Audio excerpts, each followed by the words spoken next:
सदियों पुराना ये कब्रिस्तान जहां अब सिर्फ मौत की खामोशी का राज है। कहते हैं यहाँ की मिट्टी में कई ऐसे राज दफन हैं जो जिंदा लोगों की समझ से बाहर हैं। जब सूरज ढलता है और अंधेरा अपनी चादर फैलाता है तो यहाँ का माहौल बदल जाता है।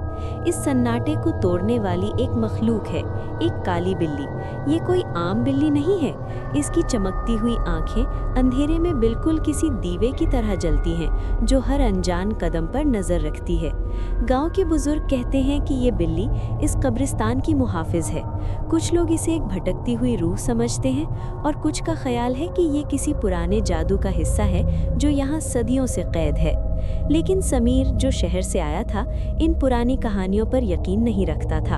उसने फैसला किया कि वो खुद जाकर देखेगा कि इस काली बिल्ली की हकीकत क्या है। उसकी हिम्मत ने उसे उस तारीख रास्ते पर चलने पर मजबूर कर दिया। जब समीर कब्रिस्तान के अंदर पहुंचा तो वहां की ठंडक ने उसके जिस्म में एक लर्जा पैदा कर दिया।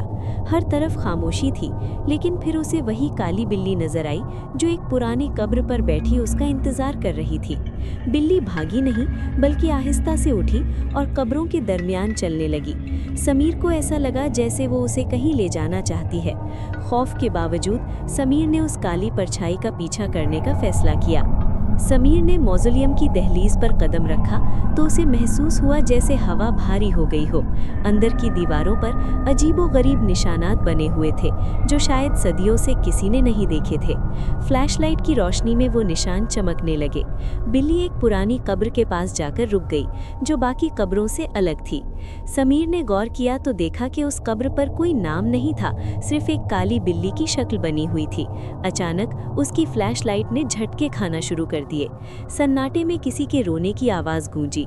समीर का दिल जोर से धड़कने लगा। बिल्ली ने अपनी गर्दन मोड़ी और समीर की तरफ देखा। उसकी आंखें अब सुर्ख हो रही थी। ऐसा लग रहा था कि वो किसी पुरानी रूह को जगाने का रास्ता दिखा रही है। मौज़ोलियम का भारी दरवाज़ा अचानक एक धमाके के साथ बंद हो गया। समीर ने उसे खोलने की पूरी कोशिश की, लेकिन वो जैसे दीवार का हिस्सा बन चुका था।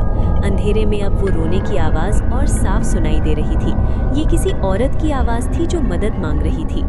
अचानक उस पुरानी कब्र से एक धुंधली सी परछाई उभरी। वो काली बिल्ली उस रूह के कदमों में जा बैठी। समीर को एहसास हुआ कि ये कोई आम मौत नहीं थी, ये एक पुराना इंतकाम था जो सदियों से इस कब्रिस्तान में कैद था। रूह की आंखें समीर पर थमी थीं। उसके हाथों में एक पुरानी किताब थी जिस पर वही निशान थे जो समीर ने दीवारों पर देखे थे। समीर को समझ गया कि उसकी यहाँ मौजूदगी इत्तेफाक नहीं, बल्कि उसे यहाँ लाया गया है। समीर की आंखों के सामने सदियों पुराने मनाजिर घूमने लगे। उसने देखा कि ये औरत कभी इस गांव की सबसे हसीन लड़की थी, लेकिन गांव वालों ने उस पर जादू का इल्जाम लगाकर उसे इसी कब्रिस्तान में जिंदा दफन कर दिया था। उसकी वाहिद साथी वही काली बिल्ली थी। उस वक्त उस औरत ने खौफनाक बद्दुआ दी थी कि जब तक कोई बाहर का बंदा उसकी किताब नहीं खोलेगा, उसकी रूह भटकती रहेगी। समीर का हाथ खुद ब खुद किताब के सफ़हात पर चलने लगा, जैसे कोई उसे कंट्रोल कर रहा हो। किताब के अल्फाज अब हवा में गूंजने लगे थे।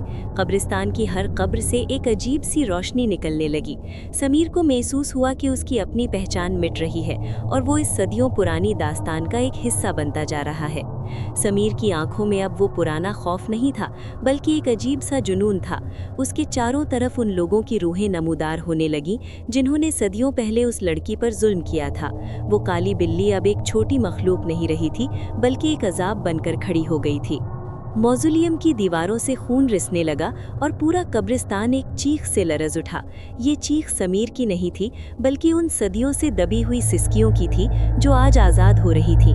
समीर का जिस्म हवा में तैरते हुए उस पुरानी बद्दुआ का मरकज़ बन गया। अचानक सब कुछ ठहर गया, रोशनी गायब हो गई और अंधेरा दोबारा छा गया। जब सुबह का सूरज निकला तो मौज़ोलियम खाली था। समीर का कोई निशान न था, बस वही काली बिल्ली कब्र पर बैठी थी, लेकिन आज उसकी आंखों में समीर का अक्स साफ नजर आ रहा था। अगली सुबह गांव में शोर मच गया। समीर की गाड़ी अभी भी रास्ते के किनारे खड़ी थी, लेकिन वो खुद गायब था। गांव के बुजुर्गों ने एक दूसरे की तरफ खामोशी से देखा। वो समझ गए थे कि कब्रिस्तान की उस काली बिल्ली ने अपना नया शिकार ढूंढ लिया है। कुछ दिन बाद समीर का दोस्त फरहान उसे तलाश करते हुए गांव पहुंचा। जब उसने लोगों से पूछा तो सबने खामोशी इख्तियार कर ली। सिर्फ एक बच्चे ने उस कब्रिस्तान की तरफ इशारा किया, जहां की हवा में अब भी समीर की दबी हुई चीखें महसूस की जा सकती थी। फरहान ने हिम्मत की और शाम के ढलने पर कब्रिस्तान का रुख किया। जैसे ही उसने दरवाजा पार किया, उसे वही काली बिल्ली नजर आई, लेकिन इस बार बिल्ली की आंखों में समीर नहीं बल्कि खुद फरहान का मुस्तकबिल झलक रहा था। कहानी खत्म नहीं हुई थी, बल्कि एक नया बाब शुरू हो चुका था।